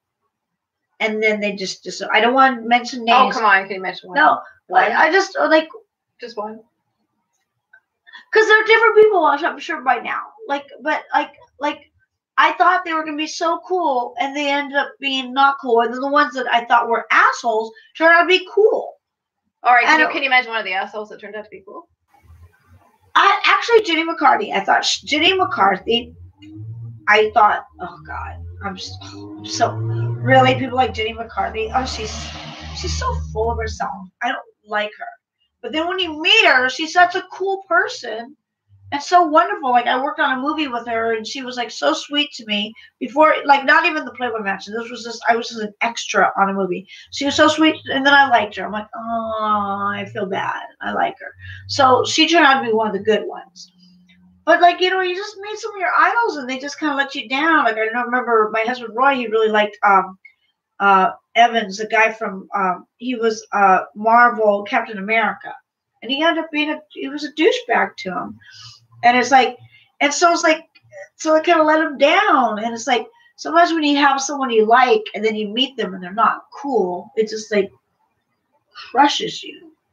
And so when she said she knew Randy Mantooth and she was going to introduce me, I'm like, oh, I wish you had. No, I don't want to meet him. I want to know Randy Mantooth is a Randy Mantooth that I like him so much. Oh, that would have been so interesting. How did she know him? She hung out at the Hollywood, I guess, hotel, and he would always hang out there and stuff, like this bar there, and like she knew him, and I'm like, no. No. It's just because I was just scared because I just got my hopes. Like I just want to, like Steve Buscemi. If someone said, I know Steve Buscemi, you want to meet him? I'm like, just out of interest. I mean, just for the heck of it, wouldn't you be like, now oh, I would. right. Maybe now I would. But I would be prepared. Like, he might be an asshole, and I might not like him anymore. True. I'd like to meet Jesus Christ. He'd be very cool. He'd probably not anything what we imagine. He'd be Middle Eastern. He was not the picture that we see him. He'll be like, he'll be like, back in the day, like not the groomed beard, not the coiffed hair. You know what I mean? Yeah. Back in the day, we were scruffy. He probably not as cute because in the pictures he's very handsome. Probably not as cute. Okay. But he had Mary Magdalene, so he was probably down. He was hung out with the cool chicks. But I'd like to meet him too. Because I think he'd probably be cool. Because I love the musical Jesus Christ Superstar. Of course, Ted Neely. Ted Neely played Jesus Christ, and he still does. But I love that musical. Mm-hmm. I do like the teachings of Jesus Christ. I do love it. Even though after years and years of people passing on the stories, See, that's why I'd like to meet him. I'd like to because it's like playing telephone. It's like playing telephone. Right. Well, back in the day, they ate mushrooms and they ate some fermented fruit. And the sun got to them. So sometimes their stories, you never know. It's basically a hippie fest, But Coachella. But it is what it is, and man is very flawed. And when we tell stories, it changes. But it would be cool to know where it came from. It would have been cool. What was the last experience that made you a stronger person? Oh, the divorce. I guess that's it. The divorce and the raising of the rent and just daily experiences. Although I don't know if I guess I am a stronger person, but at the same time, I'm becoming more bitchy and mean. And I really am. I'm being really, I know you. Well, I don't know you, but you know what I mean. But I'm having a bitchy with public people, like people I don't know. Like I'm very standoffish. I guess bitchy, not meaning to be mean. I guess I use that as a way for them not to be close to me. like what do you call it? Like a protective shield. Like so I'm being bitchy. I'm being kind of mean to people. And I don't like that part of me right now. I'm going through a bitchy mode to people that I don't know. And I know what it is. I just want to shield. Like, I want to be invisible. So the way to get them away from me is I'm bitchy. So, like, I'm a bitch. Leave me alone. Like, go away. You know, but I still feel bad. But I still not bad enough to not be bitchy, because then that means they're going to come talk to me. And I don't want them to talk to me. So, just a protective. Yeah, I got to get over that, though. I got to find a way where I'm not bitchy, but yet try to keep my distance at the same time. And I don't know that recipe yet. I don't know how to do that. When was the last time you had a fabulous meal? Wait a minute, you didn't answer that part. What was the question again? Yeah. You got to answer questions too. I know it was a hard question too. What was the last experience that made you a stronger person? I feel like I'm going through it right now. I have a legal dispute that's going on, and it's I think I'm being pretty calm about it, and I think it's going to work out okay, but I'm in the middle of it. I'm not really at liberty to talk about it, but it involves potentially a little bit of what you've been going through, like, you know, coughing up all this money for a lawyer and wondering if it's really. God, I'm so sorry. Yeah, but I think I'm stronger because I'm not becoming hysterical over it. Like, I'm just dealing with it as the situation unfolds. And I haven't done anything wrong, by the way. It's like I'm getting pulled into something which is, you know, somebody else's wrongdoing, basically. But it'll work out. I think it's going to, but I'm proud of myself. It's making me stronger day by day, because I mean, I'll wake up and I'll think about it, and I'll be like, you know what? I just need to go about my daily life and I need to answer to the moment rather than trying to anticipate the moment.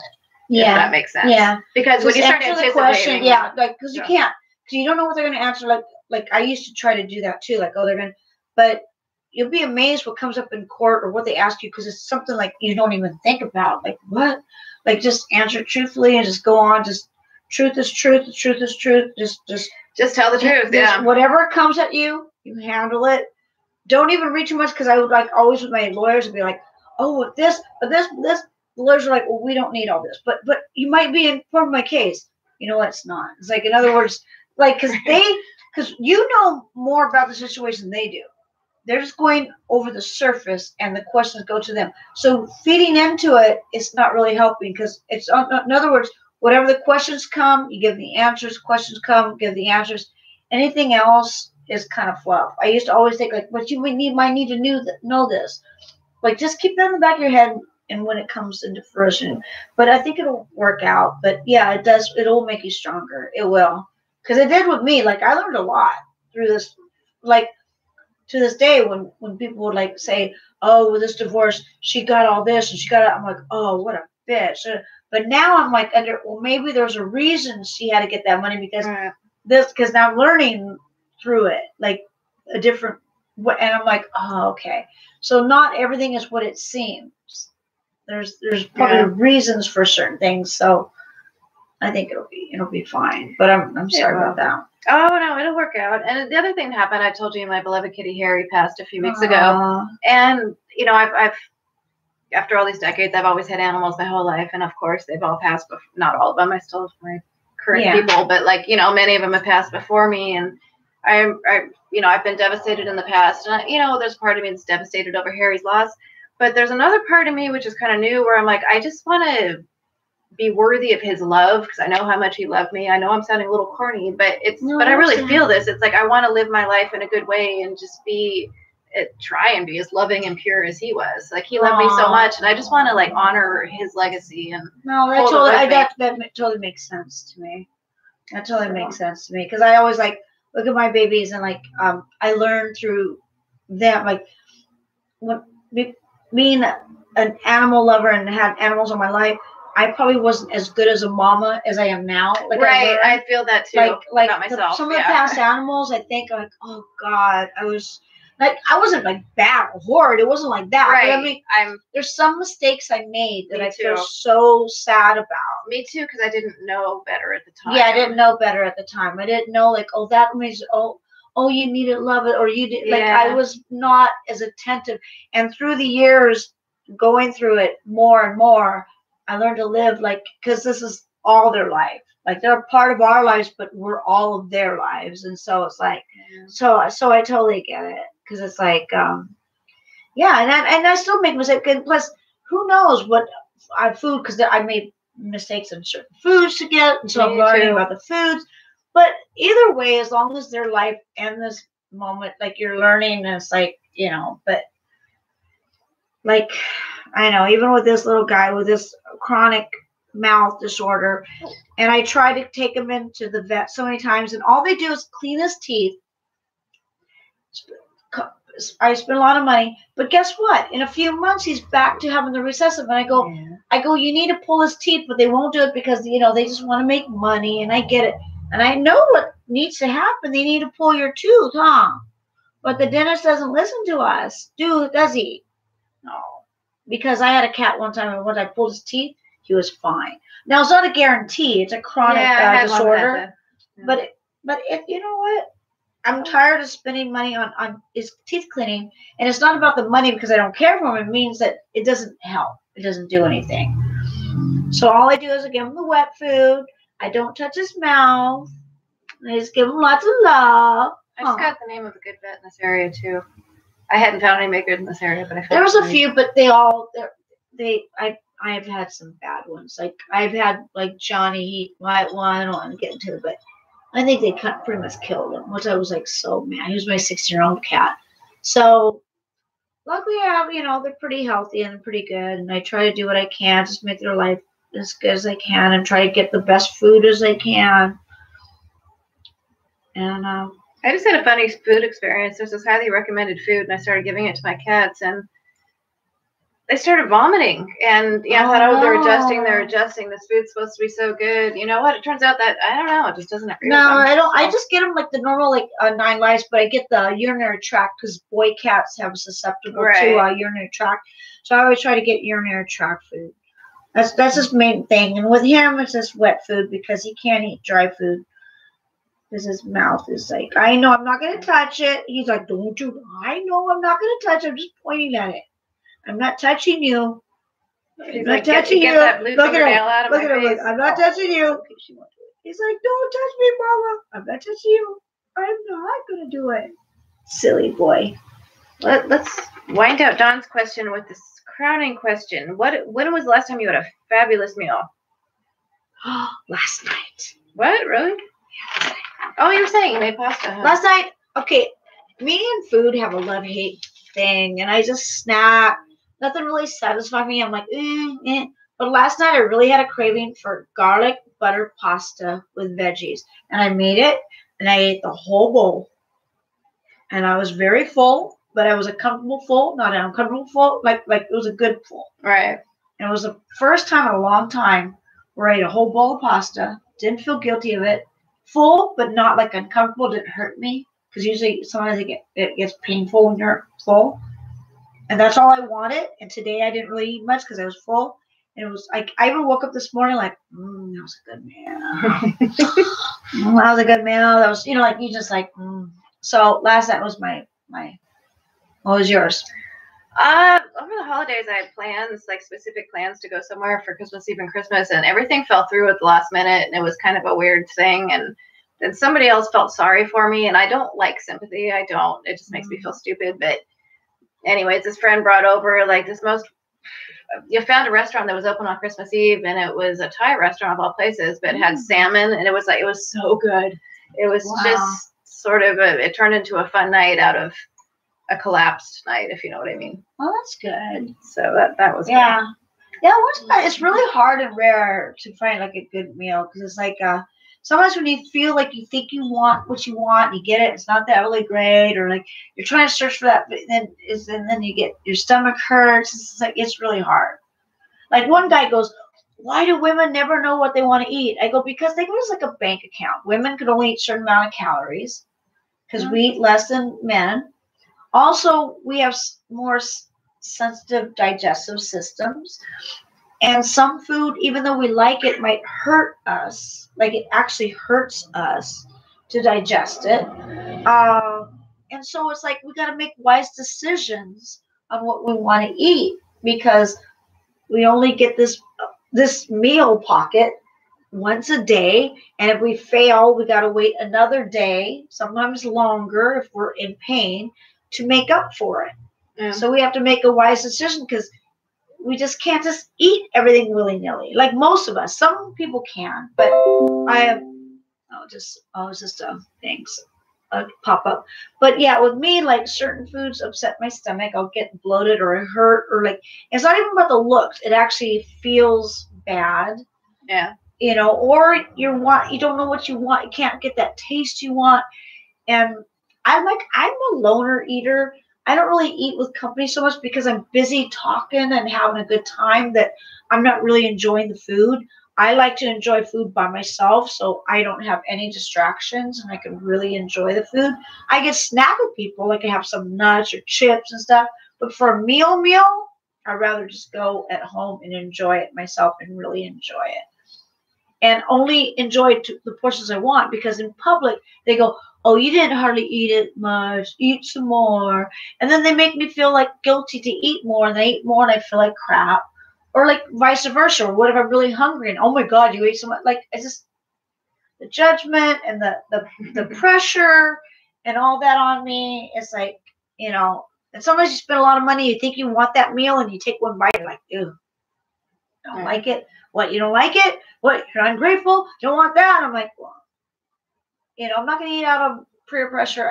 I don't like that. I just eat what I want. And then sometimes I don't know what I want. And then, you know, so it's like, yeah, so that's my thing with the food situation. I know women are complicated. It's just the way it is. It's just we got more sensitive digestive systems. We got, you know, smaller bank account for calories.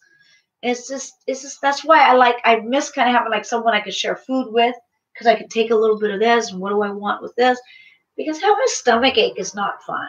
Right. We get stomach aches more. It hurts. It actually hurts, and it's not cool. That's pretty much it. I want to look at some of the questions. Yeah, I don't even know if these are quite. Wait, it's been a while. We've been blabbing. I know. There's Frankie Farter. Yes. Playboy Centerfold. I gotta go pee.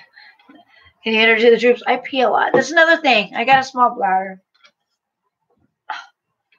Oh. Or is there like cramp? I'm gonna read comments because I roll up my legs. Oh wait, Frankie Barter. Okay, I'll be back. There will be. I'll use this one. Wait, some of his comments are truncated. I wrote to you. Wait, I don't know how to format her screen. Hold on. I wrote to you about a Playboy centerfold that stole my, and that's the word I can't see. Hi, Drake. Ah, yes. I hope Frankie loves me. All right, I'm trying to control Stacy's computer, and I don't know how.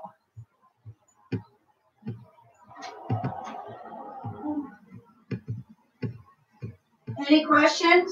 Was that all the? I was trying to. I can't see part of the comments. Okay, I'll fix it when I go. Oh, I see now. Wait. I wrote to you about a Playboy centerfold that sold my stuff. I wish I could talk to you guys right now. Oh my God. You can talk to us right now. Everybody loves you. Thank you, Tiger Shark 55. Tiger Shark, Tiger Shark, Tiger. You know that shark song? No, I don't. You don't know the shark song? No, what's it from? See, I know the shark song. Okay, first of all, it's like baby shark, do do do do, baby shark, do do do, baby shark, do do do, baby shark. Mama shark, do do do do. Mama shark, do do do. Yeah, Mama shark, do do. Mama shark. Daddy shark, do do do do. Daddy shark, do do do do. Daddy shark, do do do. Daddy shark. Wait, when was it on? Grandma shark, do do do do. Grandma shark, do do do do. Grandma shark, do do do do. Grandma shark. Grandpa shark, do do do do. Grandpa shark, do do do do. Grandpa shark, do do do do. It's a kid just. Ricardo J. Tanya, do you still work for any custom producers? I kind of produce my own customs, but I'm open to other stuff. What do you have in mind? Do you have any particular custom producers in mind? I'm open. I'm here in LA. John Griepo says, "Oh yeah, that's cute, Stacy." What? What? He complimented your shark rendition. Yeah, it's a cute thing. Who are custom producers here in LA? Is there really anybody left? I mean, there's Ed Hunter. Yeah, that's true. I mean, DT Productions. I work for them. I don't even know. It's tough. A lot of producers don't really produce because they're not making money anymore. Oh, Anton Productions, where are they at? Oh, he went to Vegas. You still work for him? No, because they're in Vegas. I think he kind of quit, actually, but I think he might be still doing stuff, but he's in Vegas now. No? Well, yeah, put it this way, if he has stuff for us, we'll go out. Yeah, Vegas is not far, so. They just have to ask us, and things have to really happen, because sometimes, come on, guys, we'll be honest. They talk a lot, but it has to really happen. Right, the money has to. That's why I go tell people to go to StacyBurkeProductions.com, because what it is a list of all the custom people. Because when they ask me, like, I don't do this. I'm not good at this. I don't know how to do customs. I'm just a talent, you know? So if you go to StacyBurke Productions, you're on there, because she does some of my customs. I have a list of all the people that film customs for me. And what you do at StacyBurkeProductions.com, you go there, you contact those people, and you tell them, hey, I want Stacy Burke and Tanya Danielle to do this video. Can you do it? And then they'll contact you, and you go through it, and then you got to pay for it, because no funds, no shoot. You can talk about it all you want, but until you pay them what they want, then the shoot ain't going to happen. But you got to contact the people that film it, and then they contact us, because contacting us, we can't do anything with that. You need to contact the people that film it. Wait, Gary says, "What's your secret for staying so young looking?" Mimosas. Yeah, vodka. I was about to say vodka. We're pickled. Ricardo says, "I funded 3 videos before. One producer just messed me about. Are you able to say who the producer was? Anybody we know?" What? I just finished. Who just messed me about? Who was that? What do you mean messed you about? Meaning they took your money and took you money? You funded 3 videos? Damsels in Peril. I don't know them. I would have to look them up. I think I might have heard of them. I would have to look them up on Twitter. I can't right now because the computer's busy doing this. But I think I see them on Twitter. I don't know if I ever worked for them. Was that a bondage producer? Sounds like it. Sounds like it. Or maybe it could be Super Heroine. Because I don't think I ever worked for them. If I did, it was probably FetishCon, because that's the only time the producers always all come together. Right. Because I don't like travel that much. Like, people can't afford it. Producers are not making any money. But I'm sorry I'm sorry that happened to you. Hi. Do John and Lorelai still? Yeah, but they don't really hire me. They hired me once for this tickle. There's like a Muppet tickle thing. It was fun. But like them, they don't really have that much money either. It's custom work. Like, they have to request us. Hey, request us through John and Lorelai. That'd be fun. That'd be like, we would love to revisit that Harmony days, actually. Bedroom Bondage. BedroomBondage.com. Wait, right? John has American Damsels. In fact, he's on my list. We would love to do a video for you. And those guys are super We are reliable. open to do videos, but you got to contact the producers. Right. In fact, she works for the same people I do. Go to StacyBurkeProductions.com, and it gives you a list of everybody. Because you're pretty good. Whatever I work for, you'll probably, we do the same same thing. It's American Damsels are on that. Bedroom Bonds is on there. Pretty much all the people, we work for the same people pretty much. Where's the great Felix? Felix is on my exercise bike. Felix. Okay, whatever. He's on his own terms. Felix, baby shark. Felix. Hey, Felix. Yeah, I'm busy. you. Come over here. You're being requested. Come here, big boy. You don't like treats, so I can't feed you that way. You come on. I know you won't. He's an alpha male. He does what he wants. Felix is too big for. Not exactly agreed to a shoot, but stopped responding to me. A model availability. I don't know that. No, Alexa, I'm not talking to you. Oh, also that's Or a British producer. Oh, okay. Well, maybe, you know what? I have a feeling they couldn't get a hold of the model, and they just wanted to string you along, hoping you'd find a different model. That sounds like probably what happened. I bet you wanted a model, and they couldn't produce that model, and they kept, like, they kind of just stopped talking to you because, or maybe the model said, I'll get back to you, and then never did. And then they never got back to you because she never got back to them. Well, he said Dixie Comet got the commission instead. Okay, well, good for her. Well, so that's a good thing? I don't know. I think I know her. She seems pretty cool. I don't know. I don't really know anybody. Well, I know a few. I know a few new people, but not that many. Not that many. I go to FetishCon. There's a lot of new people, but yet not really. There's a lot of new people, but yet not really. It's just different now. There's not that many new producers. I mean, there's a lot of clips for sale people that do videos. Like they're not like producers that do that produce a lot. Like there's clips for sale, which is good. You know, I have my clips for sale site. You have one, right? Yeah. Well, Ricardo, if you'd like a video of us, well, we're certainly game. So we're certainly game. Yeah, we are. No. Of course, we say that unless you ask for something really like. We say that tentatively. We're game. We think we are. Well, you know, just ask. It doesn't hurt to ask. In other words, that's the gist of it. It doesn't hurt to ask. Ask us. But the best thing to do is contact the producers first, because you contact us doesn't contact the producers. They contact us and then they work out all the details. Because I don't work out the details. I don't like doing that. I know. I don't like setting up like how much you want there it is, because I don't film. I don't film. I don't have anything upload. I just do this. This is what I do. I talk about it. I'm talking about it. We're reading about you gaslighters. Oh, look, it's opposite. It's kind of a thing, but I like it. In fact, we're shooting after this. We're shooting some dead pictures. What was working for Catfight Central like? They closed now, sadly. How long ago did they close? I worked for them years ago. That was years ago. I worked for them like 2 decades ago.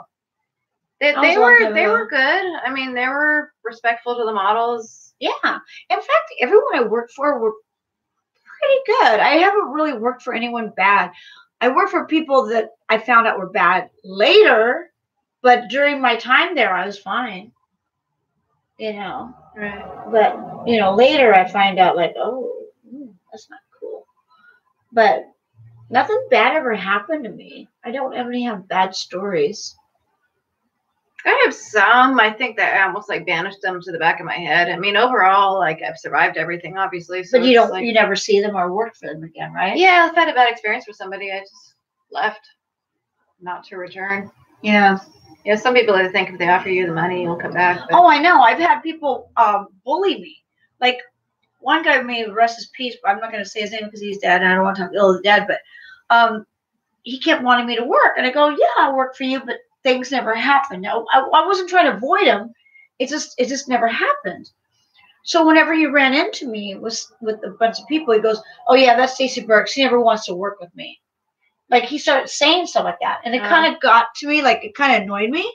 And finally, I said, "Yeah, you're right. I don't, because now I feel bullied." Right. Yeah. Because now you're bullying me.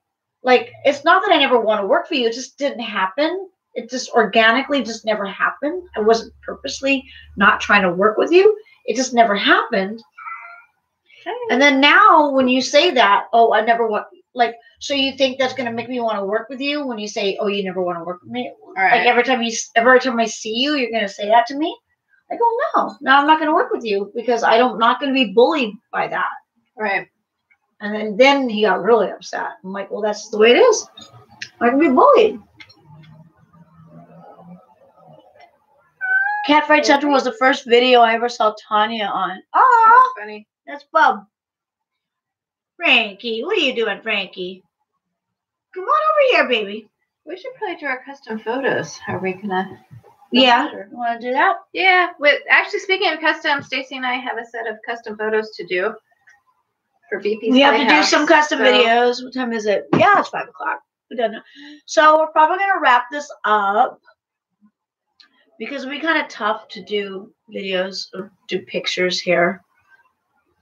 Yeah, it'll probably be tough. So we're gonna leave you guys. Is that okay?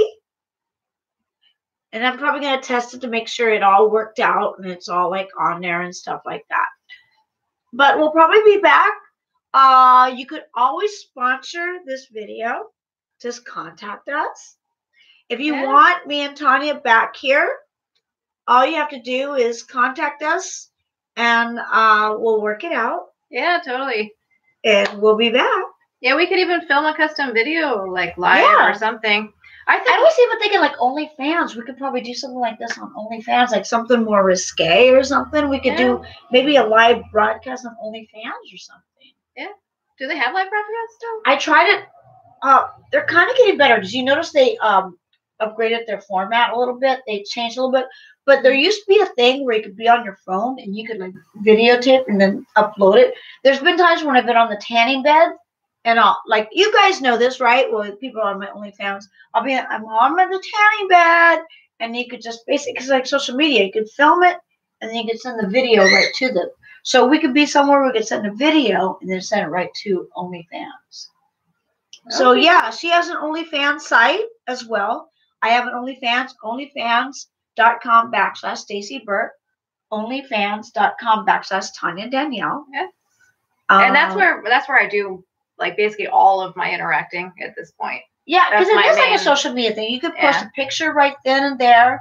You could post a video. You could respond with messages. That's where I answer messages and stuff. That's like my main place at this point. So. Well, there you go. Now you know where to get a hold of her. Because people say, like, how do I get a hold of her? Now you know. Onlyfans.com/Tanya Danielle. That's how you get a hold of her. So we're gonna go we're gonna catch up on your text, and then we're probably gonna go because we're gonna do a photo shoot right now. We're gonna be dead people. Thank you guys so much. Thank you. Thanks for the chat. And thank you, Dawn. You're awesome.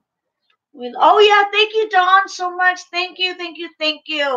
Like, oh my God, I got chocolate. He sent a bunch of chocolate. Do you like chocolate? I can't eat it. I wish I could. Dawn sent me so much chocolate for Valentine's Day, so I have so much chocolate there. I'm trying to like help me eat the chocolate, but I can't have it. I wish I could. All right, so zombies, sexy zombies. Oh no, it'll be sexy dead people. All right, bye.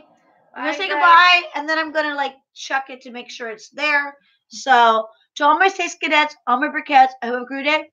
Peace. I don't know why my eyes looks like, there we go. All right.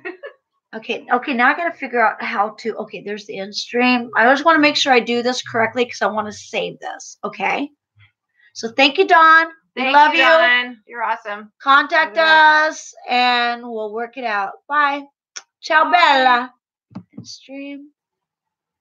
Are you sure you want to end stream? In stream.